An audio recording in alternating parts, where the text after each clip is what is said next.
This is everything I made in 2025. The best word to describe my past year of making is intention. It wasn't a specific goal I set myself at the start of the year, but it's definitely a theme that kept coming back throughout all of these projects. Intentionally slowing down and not always going for the shiniest, most intricate or complex projects in my mind. Instead, I tried to embrace sewing more basics for daily use and repairing our most loved garments that fell victim to wear and tear. So welcome back to another video. My name is Marlies and today I'm taking you through everything I made throughout 2025 as an apparel and pattern designer. To make it a bit more fun and less like me just dumping a bunch of garments on the table, I've divided all of my makes into 5 categories. And as I go through those, I will also share 5 observations. These are some of the lessons I learned, things I noticed, or just realized as I was looking back at my projects from the past year. So let's take a look back at my creative, sometimes kind of chaotic, but mostly very fun year of making. It's actually the 3rd of January as I'm filming this, so Happy New Year! I was planning to film this last week and to work on some unfinished sewing projects while filming this video to see if I could add maybe 1 or 2 more projects to my list of makes of 2025. But clearly that didn't happen. Some sewing happened this week, but not much by me. My partner actually took on the challenge to make my jigsaw pants sewing pattern. He's doing super well so far, and I'm filming some of his progress for another video as well. I managed to squeeze in a little bit of sewing of my own last week. So those are done now. And 2 more projects left from this pile, which I'm still going to be working on during this video. But of course, once finished, these 2 will go into my list of makes of 2026 because December is over by now. Also going onto my 2026 list is this pile over here. These are 5 samples of my next sewing pattern, which I'm currently working on. They're all very close to being done, but I just couldn't find the time to squeeze these in before the end of the year. I will put these away for now, but these do bring me to the first observation or learning that I wanted to talk about in this video, and that is batch bursts. I really enjoyed tackling a bunch of sewing work in batches this year. In case of those 5 samples that I just put away, I worked on 5 different versions of the same pattern at the same time. I did that to test a bunch of small variations in design details, construction methods, and order of assembly. Working on multiple samples in one go allowed me to compare methods in real time, and it just really speeds up the sample sewing and the decision-making process. It also reduces a lot of little things, like setting up the machines, changing thread, but also thread waste and fabric waste, because you can optimize your cutting layout for 5 samples at the same time, instead of cutting a single sample 5 times separately. If you are thinking, but I don't want to make the same garment 5 times in the same color, in the same fabric, fair point, but it doesn't always need to be the exact same pattern or the same fabric. Another approach to batch sewing can be to intentionally tackle multiple projects of the same color at the same time. Great for those of us who have clear color favorites. It's what I also intended to do with this pile of green knits. Sew them all 1 by 1 while keeping my machines threaded in green. That plan didn't fully work out in this case, but I'm going to change the machines back to green now so I can finally finish up these 2 as well. But it also doesn't always need to involve multiple garments. Sometimes you can group a bunch of steps from a single garment in batches to speed up construction that way. This is especially useful for garments with lots of pieces, lots of seams, maybe a lot of top stitching. And my own jigsaw pants sewing pattern is of course a very good example of that. The standard construction order that I teach in the pattern's instructions is the most logical and comprehensive order, because the pieces on their own are of course already one big puzzle to assemble. So I wanted to make it a little bit less overwhelming than it already is. But whenever I make a pair for myself, that is not the exact order that I follow, because I like to work in batches. Basically, optimizing the order of steps in a way that reduces the amount of times that you need to switch something. And I'm using the vague word something on purpose here, because there is not a single optimal order for batch sewing. There are lots of different variables that have an influence on the optimal order for you. So after making more than a dozen jigsaw pans, I have so many variations of the optimal order for batch sewing, so maybe that's a fun topic for another video. But I won't today, because I think this is a great moment to go from batch bursts into the first category of my makes of 2025, my own patterns. In total, I made the jigsaw pants 6 times during 2025. I made a very quick pajama pants version for my partner during the pattern testing phase back in February, which was to test a pattern adjustment that came up during the testing phase. Afterwards, I tested the same adjustment on my own size as well again, which I made in a very nice lightweight pink cotton chambray. Using the final version of the pattern, I made this green denim pair for myself, another pair in a mid-weight brown twill, and the same twill in a green for my partner. These 3 were the final samples of the pattern, the ones that I used for the product photos on my website, as well as for the sew-along video that you can find here on YouTube.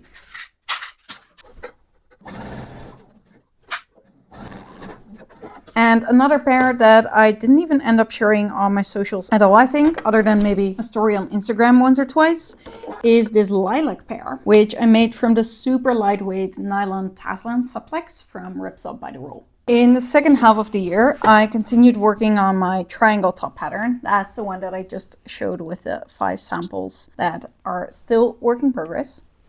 For that one, I completed 4 samples in 2025. I made one in a really nice and compressive petrol green knit, and the second one in this orange athletic knit, and 2 more versions in this really pretty grayish blue cotton rib knit.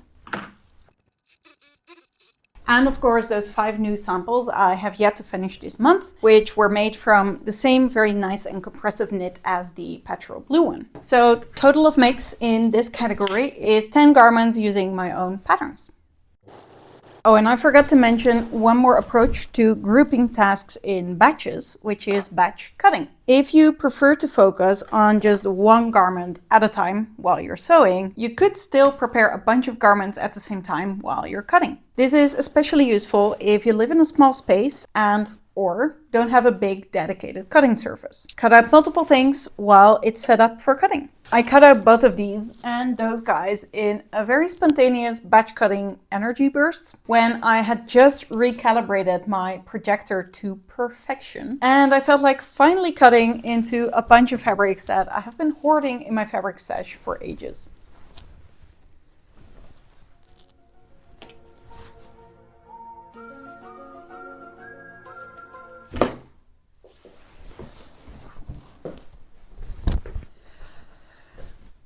Oh my god, I just realized I threw my sleeve pieces for this guy into my scraps bin.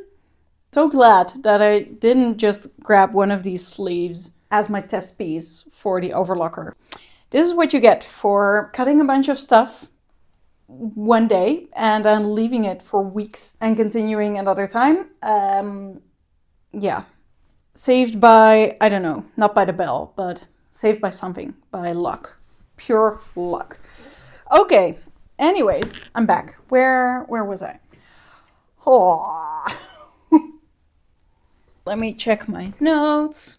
Actually, this is a really good bridge into the next topic that I wanted to address. Observation number 2, called the out of sight box. That guy over there. The idea behind this box was for it to be a work in progress box for projects that I was actually actively working on at that moment.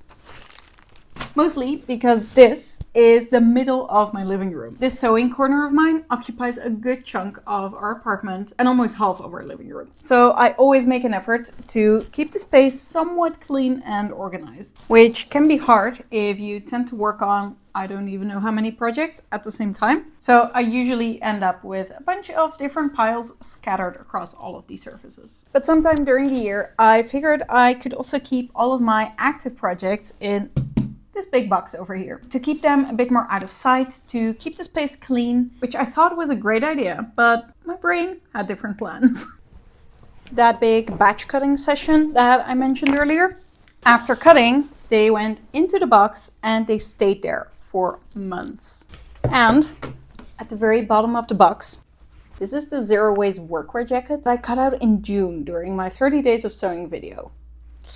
And this is a self-drafted zero waste skirt that I designed during summer, cut out on a whim, but also still haven't taken the time to actually sew it up. Literally nothing has happened to these two projects from the moment that I cut them out. It's not like I literally forgot about them.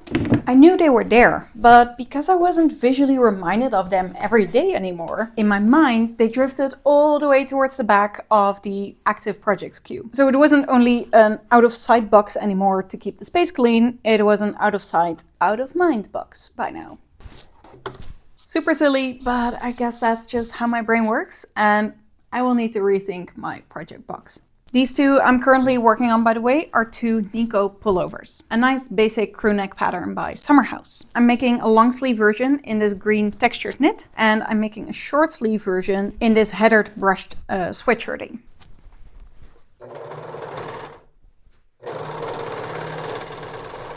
So with that, let's get into the second category of my makes of 2025, which is commercial sewing patterns.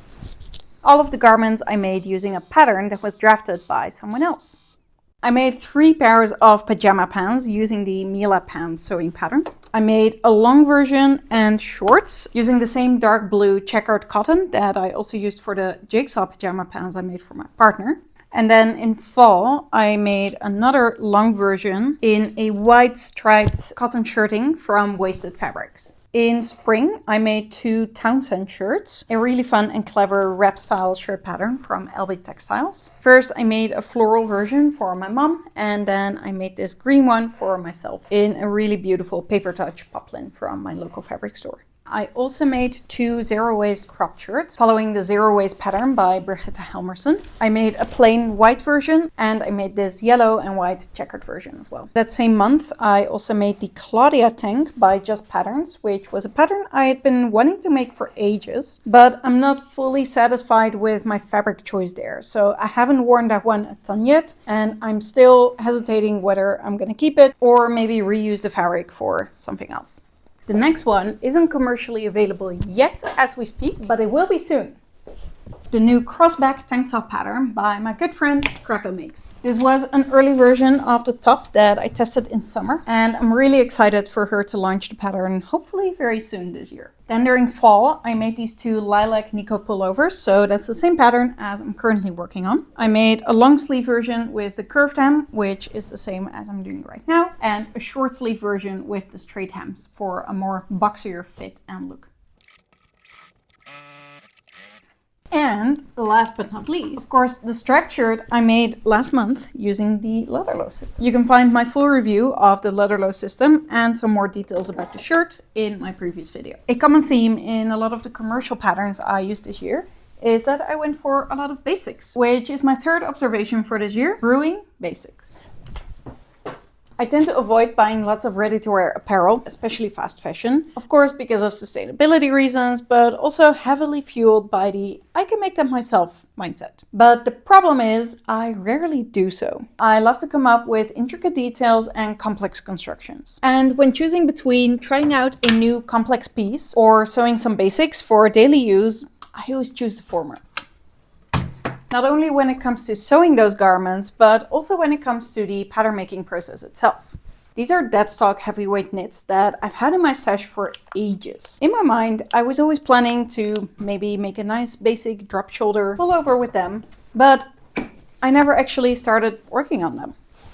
So this year, I decided to get a couple of patterns from other indie designers that were getting a lot of high praise in the online sewing community. They gave me some enjoyable, mindless sewing time, while I could also broaden my experience with different styles of instructions and pattern formatting. Research for me as I develop my own sewing patterns. Sometimes I would whip up a couple of tried and true basics in a couple of hours, but other times I would use them as a way to slow down and really just appreciate the process of making by taking the time to do extra nice finishes or to do some sewing by hand.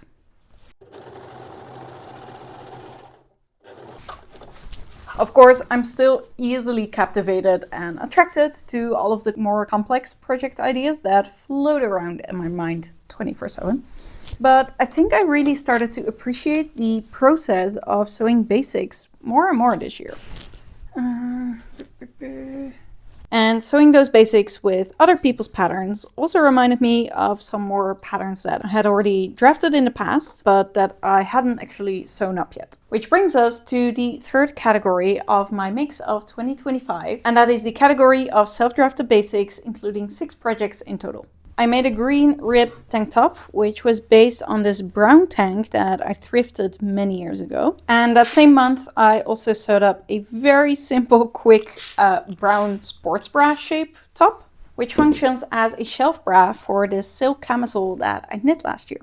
I also repeated a very basic camisole pattern a couple of times. It is self-drafted, but it's very similar to the popular summer camisole pattern by Paradise Patterns. I made a navy version, a black version, and the 2 that I just finished this week. Very seasonally inappropriate given that it is midwinter right now and it's actually snowing outside today. I cut this one from a thrifted Chiara polo from Tommy Hilfiger, which is a polo shirt with a very fun personal backstory from when I used to work there. But I don't really wear polos very often, so I decided to reuse the fabric into a very basic cami that I think I will wear way more often like this. These summer tops were all pretty quick sews, which was very useful for my intention behind observation number 4, all or something. During the 30 days of sewing video I published about half a year ago, I briefly talked about my all or nothing mentality when it comes to sewing or any other sewing related tasks. Basically, working in long full day hyper-focus sessions can sometimes be very enjoyable and productive, but I've been trying to also get used to shorter sewing sessions every once in a while. Like doing a bunch of preparational tasks on one day, setting up machines in the right thread color, or maybe doing lots of pinning so I can start sewing right away the day after. Essentially teaching myself that I don't always need to spend an entire day sewing, and that short sessions can be just as enjoyable and productive. To also feel more comfortable leaving something for the next day, even if I didn't get to the exact step that I wanted to get to. Less all or nothing and more all or something. The fourth category of my mix of 2025 was a good fit for this shift in mindset. Accessories, and most specifically bags, often come with a bit of a mental block for me. I can sometimes feel way more intimidated by the thought of sewing a simple bag than a complex apparel project. So when I postponed making the easiest drawstring bag for a couple of weeks in a row, I decided to embrace the spirit of short sessions and just start. I knew it wouldn't take me long at all. And indeed, I finished cutting, sewing, and filming all of the steps for a video in less than an hour. Other projects from the category of accessories include the crosstown crescent bag, according to the wildly popular pattern by my friend Grace again. And while camping in Belgium at the end of summer, I spent an hour or so on the campsite adding a cup holder to my partner's camping chair. We completed a multi-pitch climbing course that week, and during that trip I felt inspired to make a rope bag to use on the wall while multi-pitching. So I made that once we got home, a super simple and quick design, fully inspired by the Edelrid Tillit rope bag. I still need to make it again this year to make sure that it actually fits our rope. The last 2 are the most involved projects of this category. The rollable tabletop ironing mat that you all seem to love just as much as I do, and the camera pouch I recently completed, which is the cozy camera pouch pattern, once again by my good friend Graco Makes. This one started as a big experimentation with the first offcuts of our climbing rope, and it ended up as a patchwork pouch made from upcycled fabric swatches, adding up to a total of 6 makes in this category. And it's time for the 5th learning of the year. While I have been sewing for over 15 years, I only recently started knitting. In December 2024, I decided to pick up the needles, and I've slowly been making my first garments ever since. And now this year, I noticed some interesting differences between my knitting and my sewing mentality. As you can probably tell, I am always working on multiple different sewing projects at the same time. Whereas in knitting, I tend to work on one project at a time. I noticed that the knitting community refers to these 2 types of people as monogamous or polygamous knitters. So I am definitely a monogamous knitter, but a polygamous sewist. I really hope I can maintain that way of knitting in the future, because I really enjoy how calm that single project focus feels. I'm therefore trying to be very intentional with my knitting. I don't buy yarn without a specific project in mind, and I also don't buy too much yarn in advance. No endless project queues like I do with sewing. A part of me wants to be a monogamous sewist as well, but at the same time I know that that's just not me. It is quite the contrast from everything I just mentioned that I love so much about batch sewing, isn't it? Either way, I think it is time for the fifth and last category of my 2025 mix, which is the category of repairs. I didn't really keep track of the smaller repairs that I did this year because I've also done some small quick fixes here and there without filming them or logging them. But I wrote down a couple of mends that were a bit more challenging, time consuming, or simply something I remember because I did them more recently. In June, I tackled 3 repairs. I patched up a hole in the elbow of one of my partner's favorite shirts, and I hid the worn out edges of the cuffs of that same shirt by taking them all the way apart and reconstructing them. I also darned a hole on the knee of one of his jeans, and I finally reconstructed a seam that was torn apart in the heavy tent canvas of our camping tent. More recently, another repair for my partner, I tackled an extra fine knitwear repair in one of his merino pullovers, which I shared in a YouTube short that you all seem to love. Thank you so much for all the lovely comments on that video. And lastly, 2 not very significant repairs, but 2 that I remember simply because I did them very recently. This black rib top is really old and it's been wearing out at the seams for quite a while now. I've already taken in the seams at various places to hide the worn out spots, but this time I took the entire turtleneck collar off, cut off the worn out parts and reattached it as a narrow kind of crew neck collar. So I think it's ready for another couple of years now.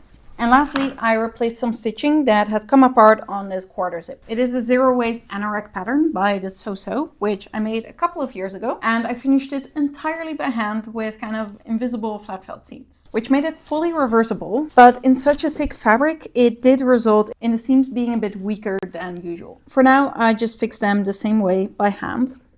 But I might revisit this garment sometime this year to reconstruct it with regular seams by machine. Because the white side has already started pilling quite a bit, so I always wear it with the blue-gray side outwards anyways. Again, 2 very quick and simple repairs that I didn't bother filming at all. Which brings me to one more bonus observation and a teeny tiny extra category of 2025 makes, solo projects, and my handmade knits.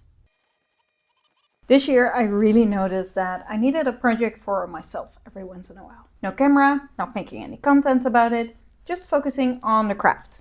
Sewing, knitting, designing. I've been consistently sharing projects over on Instagram for almost 2 years now, and here on YouTube for about half a year now. I obviously love making videos, especially editing. That will always be my favorite part of it. But after filming every single thing for quite a while now, I really craved some projects for myself. So in combination with what I shared about sewing more basics, I decided to do some of those without filming it, to allow myself to just enjoy making something. And I think that was a really good choice, which is also the reason I very intentionally don't share much of my knitting process, other than maybe an update in my Instagram stories every once in a while, or sharing a finished garment before and after blocking. So don't expect much knitting content from my side, but I will share a quick overview of projects I finished in 2025. I'm quite a slow knitter, and it's clearly my secondary craft. So this category is definitely gonna be very short. I knit 3 things in 2025. I gave myself a practice project for knitting, which I finished just before 2025, which was the cutest little dog sweater for our Basenji godchild, Yoji. And then my first real knitting project that I started and finished in 2025 was the silk camisole that I mentioned earlier. I worked on this camisole on and off over a time span of about 6 months. Afterwards, I started a second camisole, but I decided to put that one on hold when summer was over and I was still far from being done. Instead, I started my first sweater and I finished that one about 2 months later. And in the 3 weeks after that, I made Yoji a second sweater for her 4th birthday last December. For a couple of years now, she's been spending her Christmas holidays with us, so she was snuggled up in her new sweater most of that time. But after I finished knitting Yoji's sweater, I unfortunately had to stop knitting for the unforeseeable future because I managed to get myself a knitting injury. As a climber, I certainly didn't expect my first pulley injury to be from knitting, but here we are. Anyways, I ended with a total of 40 sewing projects this year, plus that bonus of 3 knitting projects. which is more than I expected, but at the same time, I have never even counted all of my projects throughout an entire year like this, so I had no clue what to expect. I do want to add though, please do not compare yourself to the number of things that I made this year or anyone else who shares their makes in videos like this on social media at this time of the year. For me, sewing is part of my work, so I may have made way more than some of you, but I also know people with a full-time job in a completely different field who have made at least twice as many things than I did this year. And that's okay. It is not a contest of who made the most things this year, who made the most complex things or the prettiest things. The only thing that matters is that you enjoyed spending time doing something you love. Isn't it? And my goals for 2026? Nothing in particular, at least not any specific sewing projects. I'll continue working on my triangle top sewing pattern, of course. And as you know, I still have plenty of projects in the queue, ready to be sewn, half finished, or waiting to be repaired. And even more future project ideas in the endless queue right over here. The 2 pullovers that I was working on in this video are also almost done. This one just needs a back neck tape and top stitching along the neckline. And this one, I noticed that I cut the neck trim a little bit too small. I think I have enough fabric, I hope, to cut a new neck trim. And otherwise, I'll figure out something else. I'll finish these 2 off camera. If you're interested to follow along with everything that's to come in 2026, I'd love for you to stick around. See you in the next video.